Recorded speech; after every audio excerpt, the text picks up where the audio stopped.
Norman Perry, welcoming him back to Montreal and this new project. Tell us why you're in Montreal.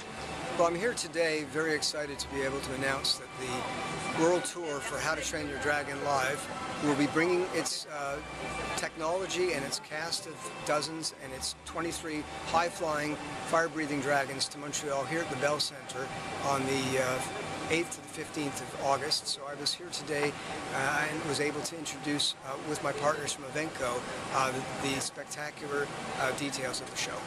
Now, you've been gone from Montreal for a long time, but you still have a connection here. My mom still lives here. I love it here in the summer, obviously.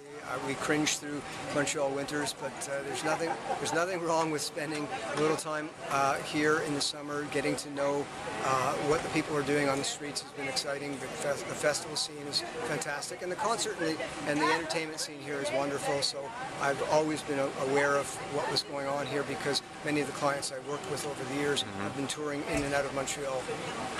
You left when you were how old, and what was the reason why you left Montreal? I left at 18 because I needed to follow my heart. And my girlfriend, who's now my wife, was on her way to France, and so I sort of followed her to Europe and ended up in London.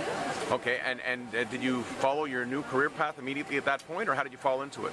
I had already been working in the entertainment business here in Montreal. I was a stage manager and one of the team behind some of the shows that Donald K. Donald Productions were putting on in those days.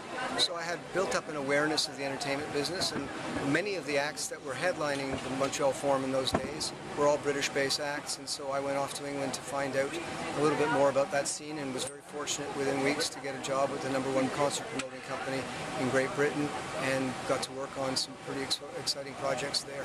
And you've been back here in that capacity over the years with different concerts? Well, yes, I've lived in Vancouver and Toronto as well. For the last 16 years I've lived in New York, and yes, within the concert business and the merchandising industry and now the family entertainment business, I've definitely been in and out of Montreal many times. So your role with this particular How to Train Your Dragon, are you overseeing the promotion of it, its whole tour? Our company is the world promoter for the tour, and in each market we work with folks that are experts, and certainly we have an expert company in Viking.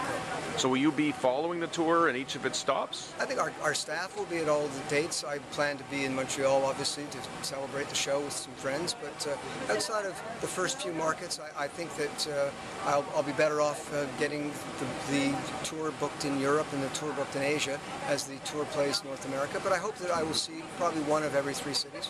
Okay, and you've seen this before? I have indeed. It was fantastic. We saw the opening in Melbourne, Australia. It played 4 markets down under. It played Melbourne and Sydney and Brisbane and ended in Auckland, and each time the audiences got more and more excited as the show became more and more cohesive, and I think it's a fantastic testament to the people of DreamWorks and also the people of Global Creatures who put together probably the most outlandish and spectacular family entertainment show ever conceived, and it's the next generation.